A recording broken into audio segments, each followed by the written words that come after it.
Saludos a todos. Vamos a iniciar nuestro video número 46, nuestro episodio 46.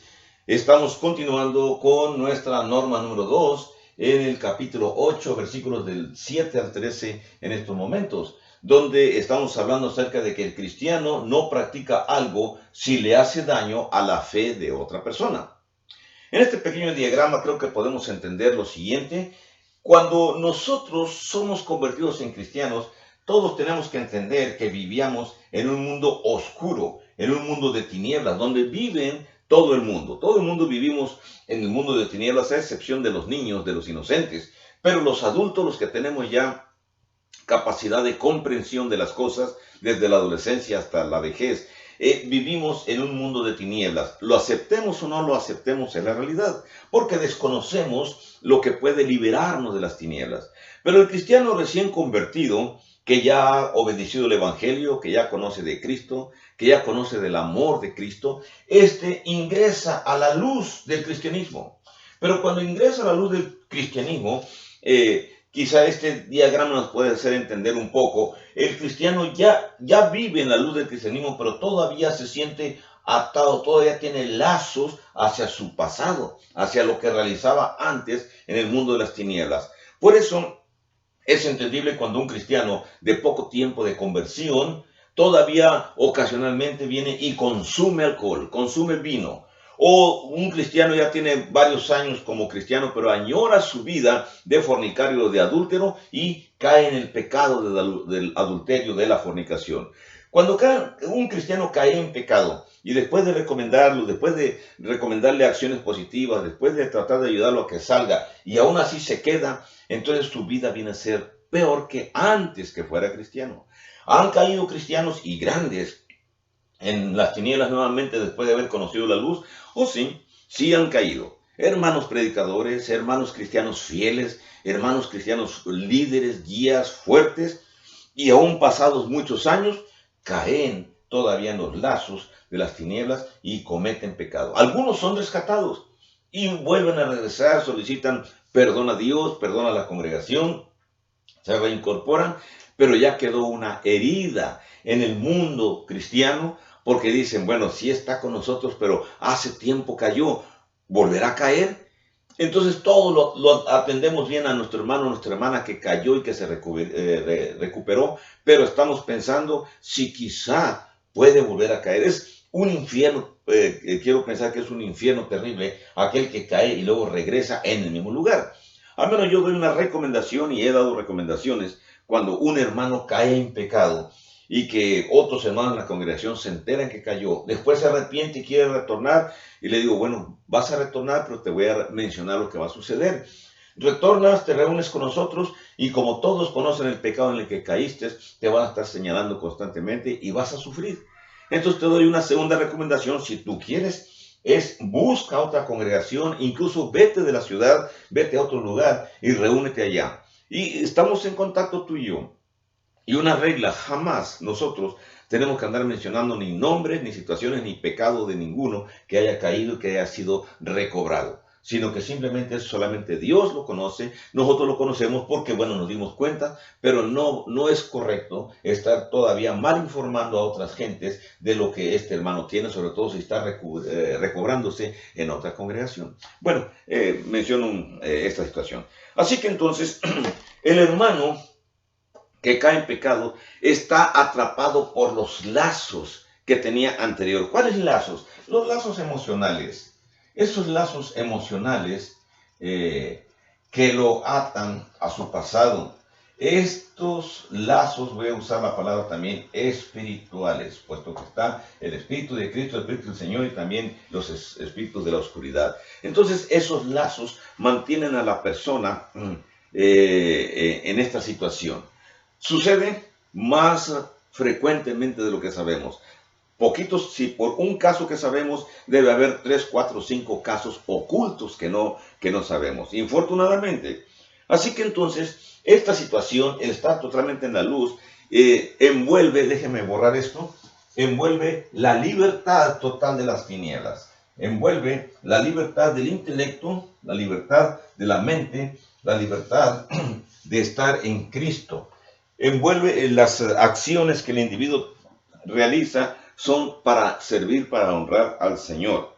Los sentimientos en el mundo cristiano, el intelecto en el mundo cristiano, la conciencia, cambian, se modifican y entonces entendemos quién es débil. ¿Conoce usted a un hermano débil dentro de su congregación? Deben existir. Ahora, otra vez, venía enfatizando que en su infancia el débil lleva la impresión de los actos del pasado, pero no es necesariamente un acto consciente. Es más probablemente una percepción asociada con el pasado. Déjenme explicarle qué es un acto y qué es una percepción.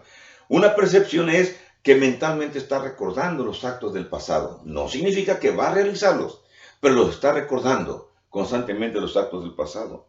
Pero al estar realizando esto el cristiano, la cristiana, los actos que realizaba antes de ser cristiano, ese cristiano, esa cristiana, va a tener una mente vulnerable, por eso se le llama débil. Va a tener una mente que va a estar recordando con añoranza las ideas del pasado, los amigos, los conocidos, los familiares del pasado.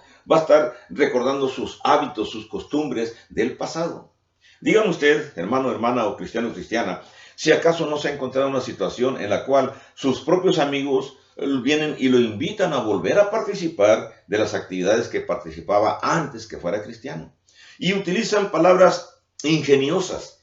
Por ejemplo, le tocan su hombría, le dicen, ok, ya no eres hombre. Mira, vamos, mira que allá hay muchachas, que aquí hay esto, que aquí hay lo demás. Ok, ya no eres hombre. Y el cristiano a veces atacado en ese aspecto de su vida dice, no, pues te voy a demostrar que sí. O cuando lo invitan a tomar, o que te pega tu mujer, son frases que yo he escuchado constantemente, te pega tu mujer, o que quién lleva los pantalones en la casa, tú o tu mujer. E incluso programas televisivos mencionan esas ideas de que en la casa el macho es el que manda, y por lo tanto la mujer es un objeto nada más de uso. Cuando en el cristianismo ambos somos iguales delante de Dios y nos debemos respeto mutuo. Sin embargo, hablamos del cristiano débil para entender la frase del versículo 7, donde dice, algunos, dice, pero no en todos hay este conocimiento, porque algunos habituados hasta aquí a los ídolos comen como sacrificado a ídolos y su conciencia, siendo débil, se contamina. Comienza primero la cuestión en la conciencia, en la mente, y después se convierte físicamente en el pecado que todo el mundo puede mirar. Por eso tenemos que actuar siempre que estemos al tanto de una congregación, al frente de una congregación, o ayudar o guiando una congregación junto con ancianos, junto con diáconos, con evangelistas, o nada más 1, 2, 3 varones y el predicador. Como quiera que sea, tenemos que entender esto, que la debilidad significa, otra vez aquí débil, significa un punto intermedio entre tinieblas, déjenme escribir aquí las palabras otra vez que borré, tinieblas y luz. ¿Ok? Entonces, ese punto intermedio es donde se encuentra la debilidad o en los débiles. Es cuando las personas se encuentran en debilidad, escribí mal. Se encuentran en peligro de caer frecuentemente, con más frecuencia. Debilidad. En peligro de caer con más frecuencia. Ahora, ¿qué es lo que tenemos que hacer nosotros? Bueno, aquí, en este momento, en esta situación, es cuando los más fuertes tenemos que cuidarlo, que ayudarlo a que siga avanzando.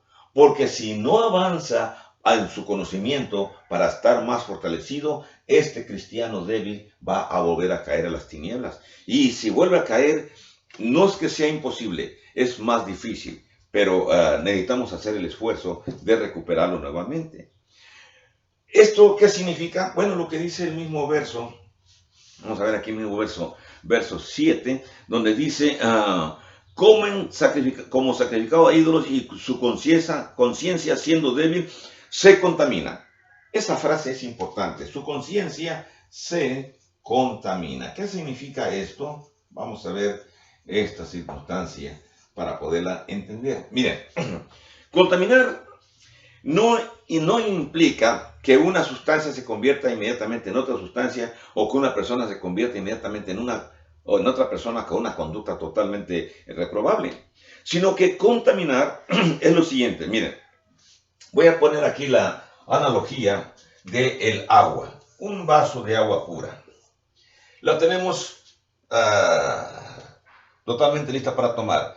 Pero si le echamos nada más, vamos a decir 2 gotas o unas 3 gotas de vinagre, entonces esta bebida ya está, vamos a poner aquí vinagre, esta bebida ya está contaminada. Cualquier cosa que le caiga a esa bebida se contamina. Si al agua le echamos lo que sea, se contamina. Entonces, ¿es que el agua ya se convirtió en vinagre? No, no se convirtió, pero tiene sabor a vinagre. ¿Es que el cristiano ya es un mundano totalmente? No, pero ya practicó una cosa que el mundo practica, que antes él practicaba. Entonces, a esto se le llama precisamente la contaminación. No es que esté totalmente envuelto en el pecado o practicando totalmente el pecado, sino que se contamina. En pocas palabras, hace su pecado a oscuritas, en silencio, procurando que nadie se entere, en la medianoche, nada más cuando él sabe que Dios lo está viendo.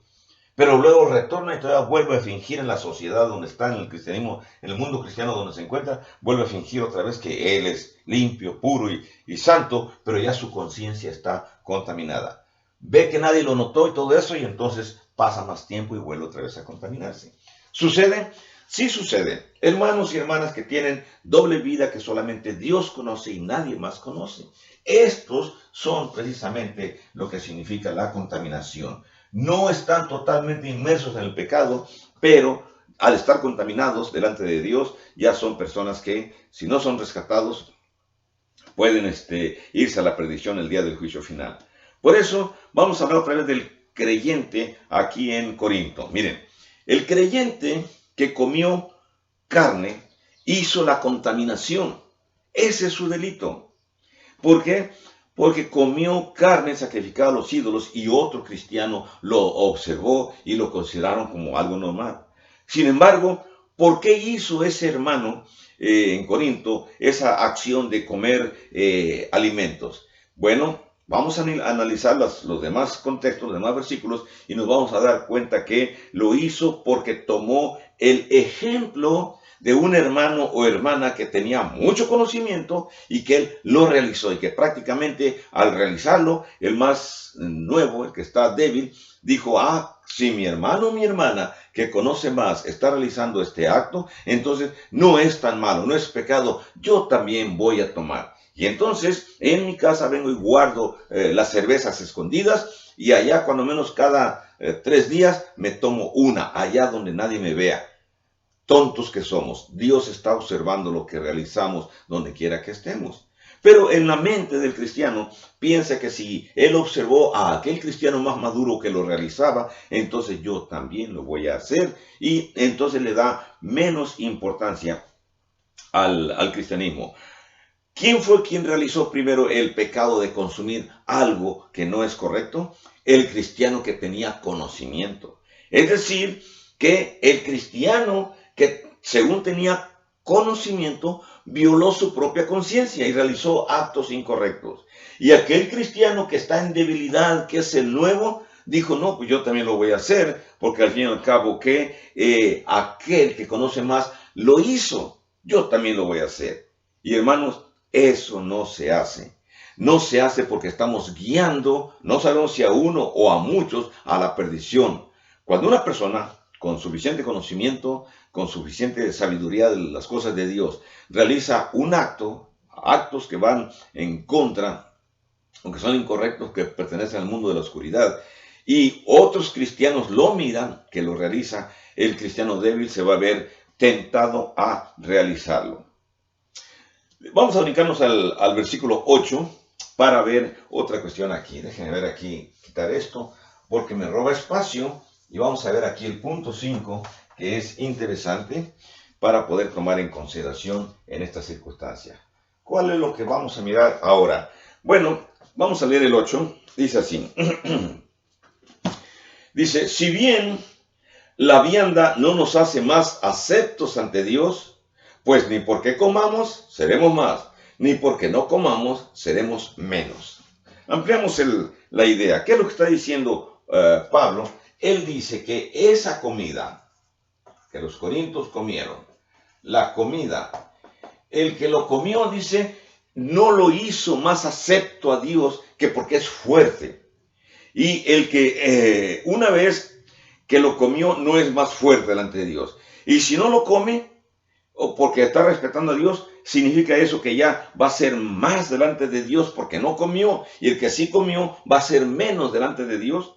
No, el versículo 8 me está diciendo lo que acabamos de decir. Dice otra vez, si bien la vianda no nos hace más aceptos ante Dios, pues ni porque comamos vamos a ser más importantes. Ah, es que ahora conozco más, puedo comer.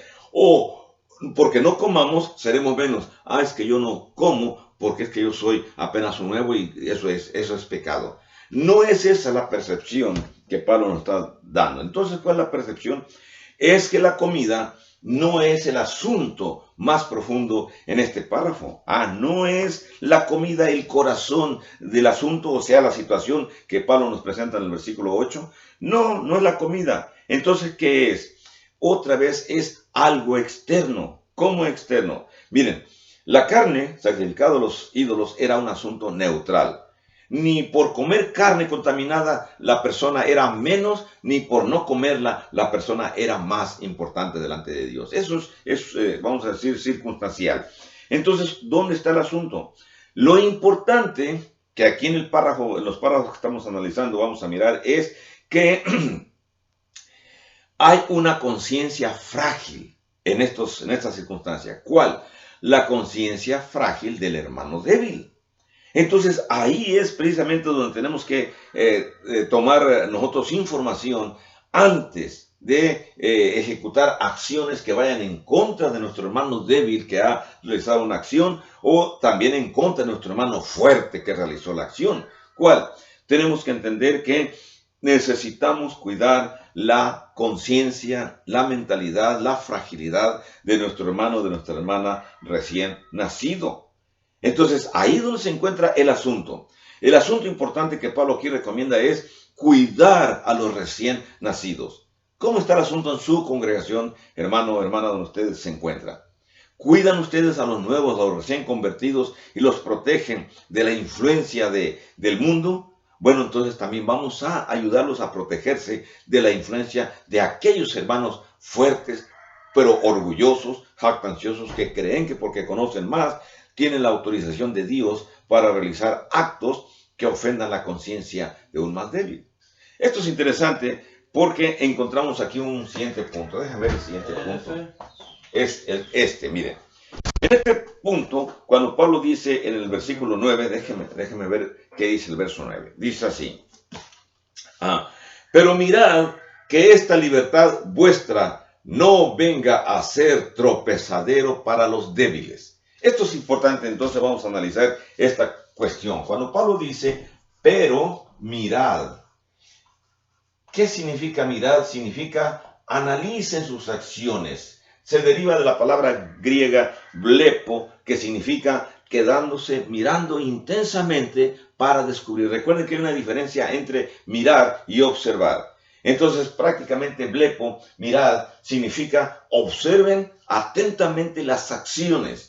No nada más mirarla y ya la realizó y ya se me olvidó. Observar atentamente las acciones realizadas para ver hasta qué punto esa libertad, la palabra libertad se escribe exousia, y exousia significa autoridad. O sea, esa autoridad que ha ejercido el hermano fuerte no venga a ser un tropezadero.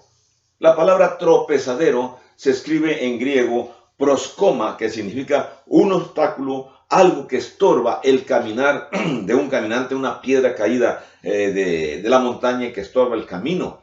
El proskoma, el obstáculo, se convierte en algo grande para los débiles que van caminando. ¿Hacia dónde van caminando los débiles? Van caminando hacia la perfección, hacia la luz, hacia ser cada día mejores cristianos. Por eso, otra vez encontramos esta cuestión. Los fuertes, fíjense bien, tienen razón en lo que dicen. No hay dioses fuera de Dios. La carne es carne, en Corinto. Así que Zeus no es nada, Apolo no es nada, Afrodita no son nada ellos. ¿Por qué? Porque lo que es importante es Dios Todopoderoso, nuestro Señor Jesucristo. El cristianismo, eso es lo importante. Y la carne, pues simplemente sigue siendo carne. Correcto, el hermano fuerte tiene la razón. Pero por eso encontramos aquí esta norma. No vamos a realizar una actividad que le haga daño a los más débiles. Versículos, digamos, del 7 al 13, estamos en el 9. Entonces, no, cuando Pablo dijo en el verso 7, dice, no en todos hay este conocimiento. Vamos a recordar el 7, dice, al comenzar, pero no en todos hay este conocimiento. Esa es la circunstancia que se nos presenta en el versículo 9. Si no en todos hay ese conocimiento, ¿qué tenemos que hacer según el versículo 9? Mirad que esa libertad nuestra, del que tiene más conocimiento, no venga a ser un tropezadero para los débiles, no venga a ser un proscoma grande para los débiles. Ahora bien, la libertad del fuerte llegó a ser un obstáculo en Corinto al proceder a la acción, al trabajo de los débiles.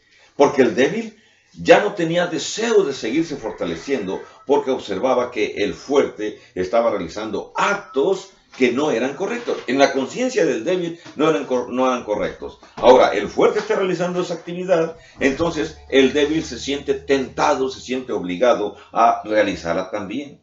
Otra vez, la cuestión es, la libertad se convierte en obstáculo. La libertad del fuerte se convierte en obstáculo para el débil.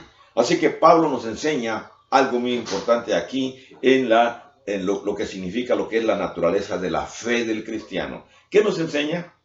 Que en ciertos puntos la fe, recuerden que el que ya se bautizó y está en transición, está en debilidad, tuvo fe para bautizarse, pero la fe es frágil en algunos puntos. Así que no pensemos que ya bautizado una vez, salvo para siempre, como dicen los señores bautistas. No, no es así. El cristiano bautizado puede tener todavía ciertos puntos frágiles, ciertas situaciones vulnerables. Y es un deber de la comunidad cuidar lo más posible a los que están desarrollándose en la fe. No es el deber del predicador, no es el deber del anciano nada más, no es el deber del evangelista, es el deber de toda la comunidad. Por eso la comunidad cristiana, donde quiera que estén, tiene que ser muy consciente de qué actividades realiza, qué acciones realiza para no destruir la fe de aquel más débil que se encuentra en transición.